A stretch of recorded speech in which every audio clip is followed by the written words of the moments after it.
Most people will never become who they could have been. Not because life defeated them, because they defeated themselves, quietly, completely, and long before anyone else had the chance. Nietzsche saw this. He documented it. And he called it the greatest tragedy in human history. Not war. Not disease. Not poverty. The voluntary surrender of human potential. This is not a motivational video. Motivation is for people who need to be pushed from the outside because they have not yet built anything on the inside. What you are about to hear is something colder, more precise, more useful. Friedrich Nietzsche, born in 1844, dead at 55, largely ignored during his lifetime, wrote what many consider the most psychologically honest body of work in the history of Western philosophy. Not because he was optimistic, because he was not. Because he looked at the human condition without the comfortable layers of religion, social expectation, and collective self-deception that most thinkers had used to make the picture bearable, and he described exactly what he found. What he found was this. Most people are not living their lives. They are performing an acceptable version of one. They have taken the specific, irreducible, unrepeatable individual that they were born as, and they have compressed it into a shape that fits the expectations of their environment, their family, their culture, their social group, their fear. And they call that shape themselves. Machiavelli understood the political dimension of this. In chapter 15 of The Prince, he wrote that most men live according to how things appear to be, not how they actually are. The person who insists on seeing things clearly, he noted, will be destroyed by those who do not. Most people choose appearance over reality not because they are stupid, but because appearance is safer. Jung called it the persona, the mask that becomes the face, the performance that becomes the identity. Nietzsche had a simpler name for it. He called it weakness. And in this video, I am going to give you 7 dark principles drawn directly from Nietzsche's work that explain exactly how most people become weak, why they stay there, and what the path out actually requires. Not what it looks like. What it actually requires.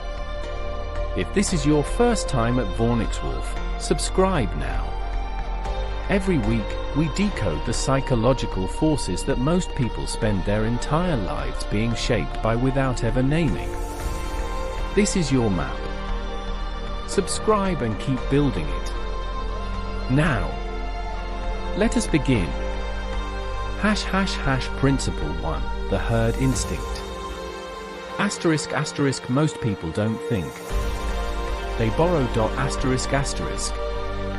In Thus Spoke Zarathustra, Nietzsche wrote the line that most people quote without understanding its weight. The individual has always had to struggle to keep from being overwhelmed by the tribe. He was not describing ancient societies. He was describing the permanent condition of every human being who has ever tried to think for themselves in the presence of people who have not. Here is what Nietzsche identified as the foundational mechanism of human weakness. Most people do not form opinions. They adopt them. They absorb the beliefs of their family in childhood, and call those beliefs their values. They absorb the preferences of their social group in adolescence, and call those preferences their identity. They absorb the consensus of their culture in adulthood, and call that consensus reality. At no point in this process does independent thought occur. At every point, the path of least resistance, agreement, conformity, belonging, is chosen over the path of self-determination. Nietzsche called this the herd instinct. Not as an insult, as a diagnosis. The herd instinct is not a moral failure. It is a survival strategy inherited from evolutionary conditions where belonging to the group was literally a matter of life and death. the individual who held beliefs that conflicted with the group's beliefs was, in ancestral environments, genuinely at risk. That risk no longer exists in the same form. But the instinct remains. And it now operates in contexts where conformity does not protect you, it limits you. Where belonging to the herd does not ensure your survival, it ensures your mediocrity. Machiavelli observed the same mechanism from a political perspective. In chapter 18 of The Prince, he noted that the man who operates according to borrowed values is always at the mercy of whoever controls those values. He can be redirected. He can be manipulated. He can be controlled without ever knowing he is being controlled, because he believes he is acting from his own convictions when he is actually acting from someone else's. The practical consequence of borrowed thinking is this: when you have not developed the capacity to form your own judgments, you will always need someone to tell you what to believe. And the people who tell you what to believe will never tell you something that threatens their own position. You will think you are thinking. You will actually be consuming. Most people are not living their beliefs. They are living someone else's, and have forgotten that the exchange ever happened. ## Principle 2, Slave Morality. ***, the weak turned their weakness into a virtue, and called it good. ***. This is the most intellectually challenging principle Nietzsche ever articulated, and the most important.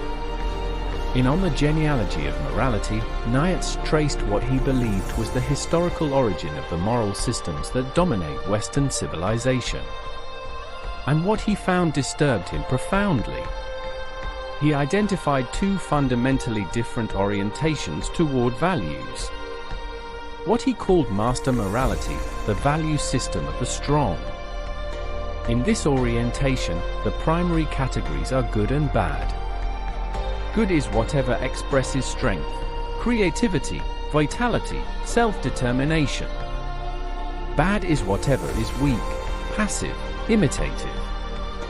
The strong person defines their own values from the inside outward. And what he called slave morality, the value system of the weak. In this orientation, the primary categories are good and evil. And here is the critical distinction: the weak define good not as what they are, but as the opposite of what the strong are. Resentment is the creative force. The powerful are evil. Therefore their opposite, the meek, the passive, the self-denying, are good. Nietzsche's disturbing conclusion was this: the moral systems that most of Western civilization operates under are not expressions of genuine virtue. They are the psychological revenge of those who could not compete with the strong, and so redefined the game to make losing look like winning. Humility is virtuous, because pride belongs to those who have something to be proud of. Self-denial is righteous, because indulgence belongs to those who have the capacity to enjoy. Meekness is blessed, because power belongs to those who can take it. The person who cannot build power redefines the absence of power as moral superiority. The person who cannot create redefines creation as arrogance. The person who cannot think independently redefines conformity as community. Nietzsche was not endorsing cruelty.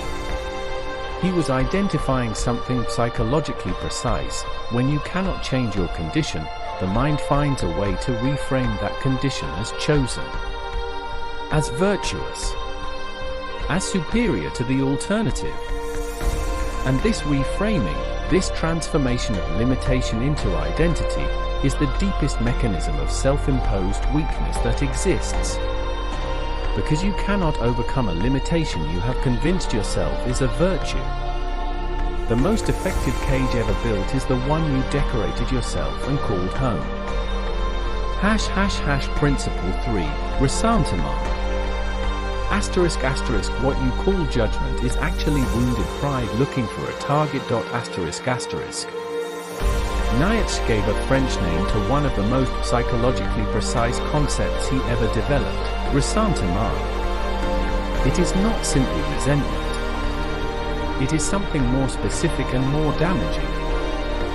Ressentiment is the psychological condition that emerges when a person cannot discharge their reaction to a perceived injury directly, because they lack the power or the courage to confront the source, and so the reaction turns inward, festers, and eventually expresses itself as a moral judgment against the person or thing that triggered it. In plain terms, when you cannot deal with something, you condemn it instead. The person who cannot achieve financial security condemns those who have it as greedy.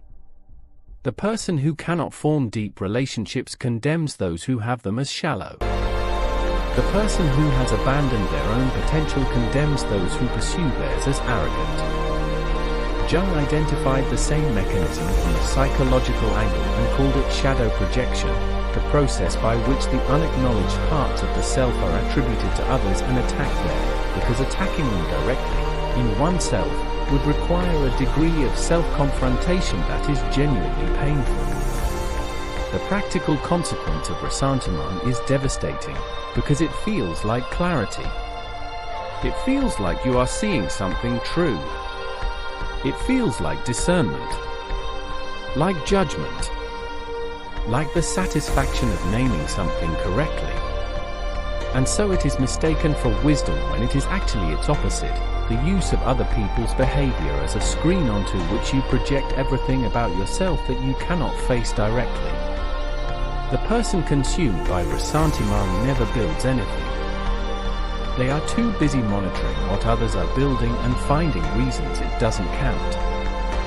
Machiavelli understood the political version of this. In chapter 3 of The Prince, he wrote that those who have failed to acquire territory spend their energy questioning the legitimacy of those who have. Criticism is the occupation of the dispossessed. Here is how you know if ressentiment is operating in you. The achievements of others produce irritation rather than inspiration. The success of people you know generates a quiet analysis of why their success doesn't count, isn't real, won't last, or came from unfair advantage. The people you admire are always at a comfortable distance, historical figures, distant celebrities, abstract ideals. The people close to you who are building something real make you uncomfortable. That discomfort is not discernment. It is ressentiment identifying something it cannot look at directly. The person who judges everyone has usually built nothing. The judgment is the explanation they give themselves for why. ### Principle 4, The Last Man. Asterisk asterisk the most dangerous human type is the one who has stopped wanting asterisk asterisk. In the prologue to Thus Spoke Zarathustra, Nietzsche introduces what he considered the most chilling concept in his entire philosophy, not the Übermensch, not the will to power, but its opposite. The last man. The last man is not a villain. He is not cruel, not violent, not obviously dangerous. He is comfortable. He has organized his life around the elimination of suffering, the minimization of risk, and the maximization of small pleasures. He asks, what is love? What is creation? What is longing? What is a star? And then he blinks. Nietzsche considered the last man the greatest danger to humanity, not because he destroys, but because he is the destination that comfort-seeking leads to. Because he represents the end of aspiration. The successful suppression of everything difficult, everything uncertain, everything genuinely alive in a human being, in exchange for safety and mediocrity. And Nietzsche's terrifying observation was this: the crowd, when Zarathustra describes the last man, does not recoil in horror. They ask to be made into. The last man is the implicit goal of a culture that has mistaken comfort for flourishing, security for meaning, the absence of pain for the presence of life. Look at the choices most people make not in moments of crisis, in ordinary moments. The book that challenges versus the show that numbs. The difficult conversation versus the silence that maintains the peace. The risk that might produce something real versus the safety that guarantees nothing does. The pursuit of something genuinely difficult versus the performance of being busy without moving. The last man is not a type of person. It is a direction. A daily accumulation of choices in favor of comfort over development. And it leads, over years, to a specific outcome, a life that is entirely safe and completely hollow. Machiavelli observed in chapter 6 of The Prince that the great transformations of history were achieved by men who trusted their own force. Those who depended on fortune, on external conditions, on luck, on the comfort of favorable circumstances, achieved little and kept less. The last man trusts fortune. He waits for conditions to be right. He stays ready without ever moving. The greatest tragedy is not the life destroyed by circumstance. It is the life unlived by choice, the potential that was never risked and therefore never realized. Principle 5, the will to power. ***, it is not about domination. It is about becoming. ***. Will to power is the most misunderstood concept in all of Nietzsche's philosophy. Most people hear those three words and immediately construct an image: domination, control, the imposition of one's will on others. They associate it with the political distortions that were made of Nietzsche's work after his death, distortions he explicitly rejected in his own writing. The will to power, as Nietzsche actually articulated it, has almost nothing to do with other people. It is the fundamental drive in every living thing toward the expression and expansion of its own nature. Not power over others, power over the resistance within oneself. Not domination, growth. Not conquest, becoming. In Thus Spoke Zarathustra, Nietzsche wrote, "And do you know what the world is to me? This world, a monster of energy, without beginning, without end, my beyond good and evil, without goal, unless the joy of the circle is itself a goal." The will to power, at its core, is the drive to overcome. To take what is difficult, in yourself, in your circumstances, in your craft, and transform it. Not to destroy opposition but to integrate resistance into strength. This is why Nietzsche found suffering not merely acceptable but necessary. Not because suffering is good, but because the engagement with difficulty is the only process through which genuine strength develops. The person who eliminates all resistance from their life does not become safe. They become incapable. The muscle that is never used does not rest, it atrophies. Jung arrived at the same conclusion from a psychological direction: the shadow that is never confronted does not disappear. It grows in the dark, until it is large enough to control the person who refused to look at it. Machiavelli made the same observation politically. In chapter 6 of The Prince, he wrote that all the prophets who were armed succeeded, and all the unarmed ones failed. He was not talking about weapons. He was talking about the presence or absence of genuine internal force, the willingness to act from one's own nature rather than waiting for external permission. The practical application of the will to power is not aggressive. It is disciplined. It is the daily choice to engage with what is difficult in you rather than manage around it. To pursue what genuinely calls to you rather than what is socially acceptable. To measure yourself against your own potential rather than against the comfort of the average. This is not arrogance. It is the only form of respect for your own existence that actually means anything. Most people use a fraction of what they are, and call the remainder humility. Nietzsche called it waste. Before Principle 6, stop. If what you have heard in the last 17 minutes has clarified something, if the framework is becoming visible and you want to keep building it, subscribe to VornixWolf now. Hit the notification bell. Every week at VornixWolf, we decode the psychological and philosophical forces that shape human behavior at the deepest level. Dark psychology, power dynamics, the hidden architecture of how people think, how they are controlled, and how to stop being controlled. This is not motivation. This is the map. Subscribe to VornixWolf. And now, Principle 6. Principle 6, Eternal Recurrence. Asterisk asterisk, would you live this life again, exactly as it is, asterisk asterisk. In the gay science, Nietzsche presents what he called his most abysmal thought. Imagine, he writes, that this life, exactly as you are living it, with every pleasure and every pain, every triumph and every failure, every moment of vitality and every moment of despair, will be lived again. Infinitely. Exactly as it is. Not approximately. Exactly. Every conversation. Every choice. Every moment you were proud of. Every moment you wish you could take back. Again. And again. And again. He called this the doctrine of eternal recurrence, and he did not present it as a cosmological claim. He presented it as a psychological test. The greatest weight.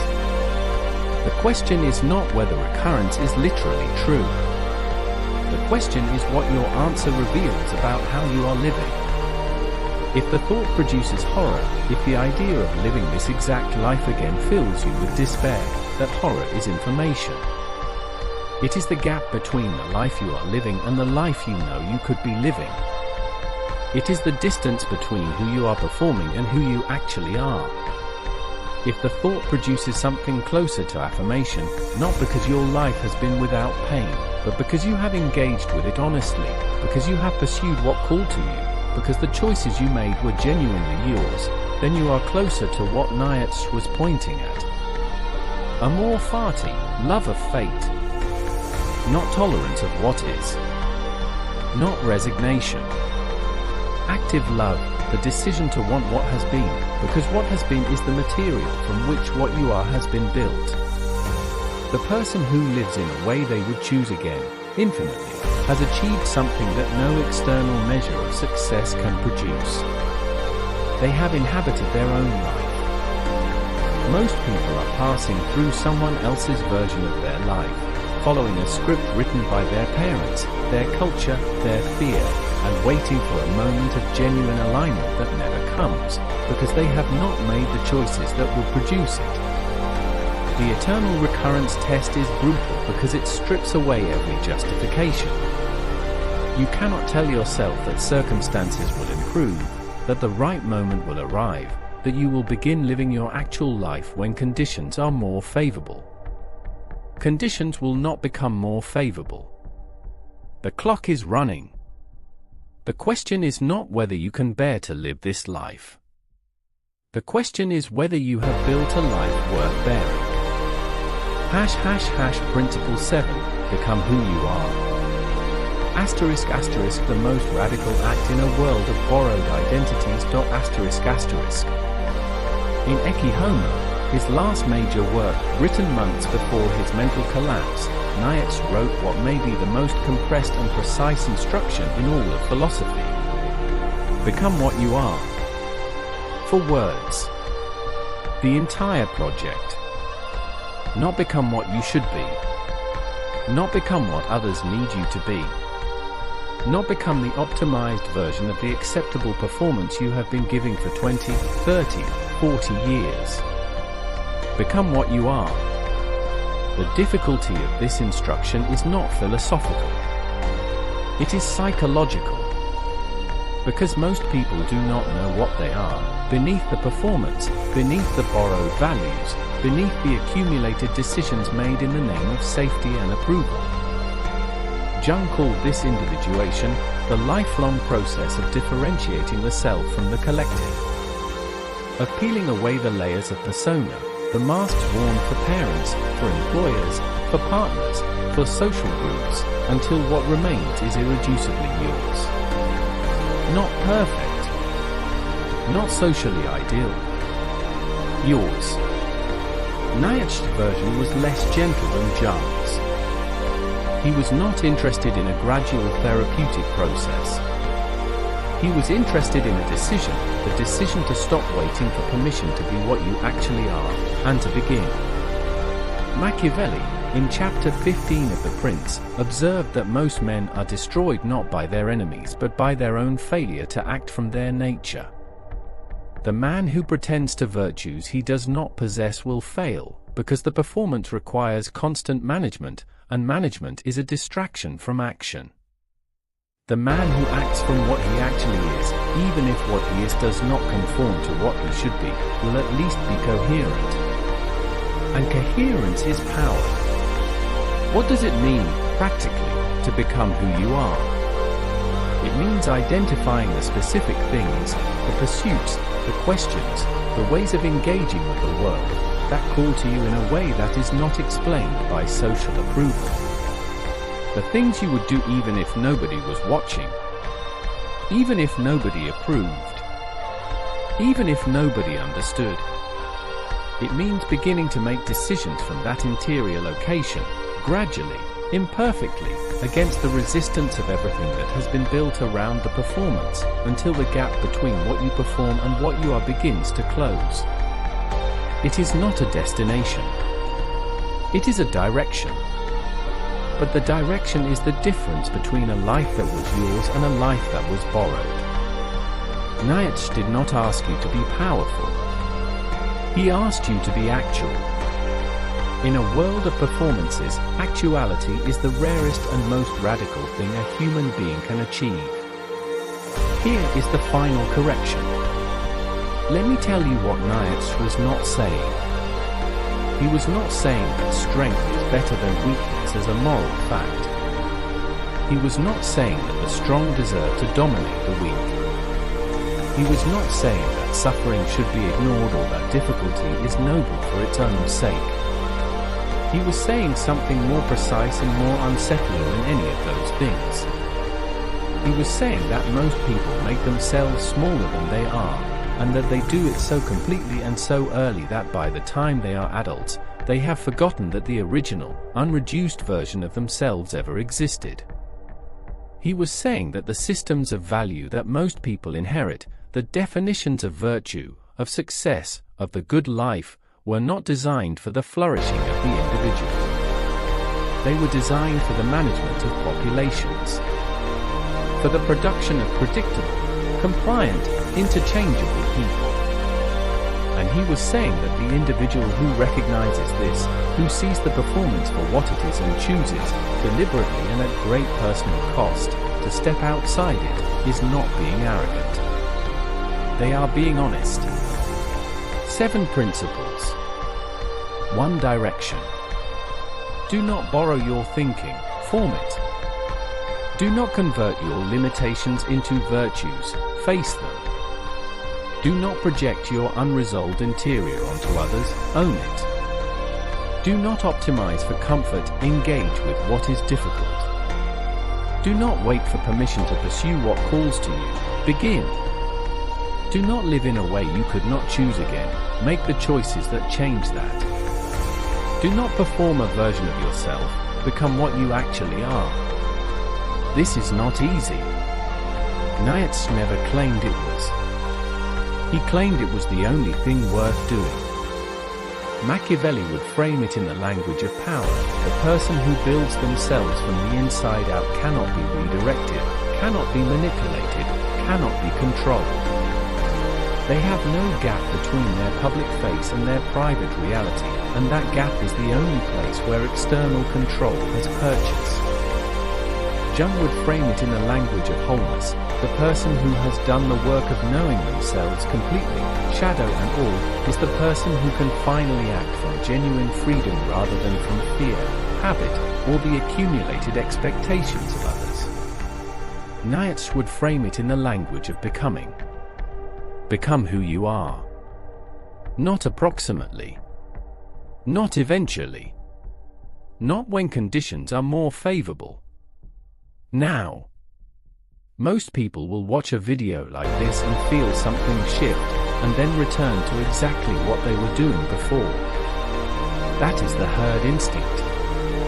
The path of least resistance. The default. You are still here. Which means you are not most people. At VornixWolf, this is what we do every week. We decode the philosophical and psychological forces that shape human behavior at the deepest level. The forces that keep most people weak, most relationships damaged, most potential unrealized. If you have not yet subscribed to VornixWolf, subscribe now. The next video will take you further into the territory that most people are too comfortable to enter. Think sharper. React less. See everything. That is your correction.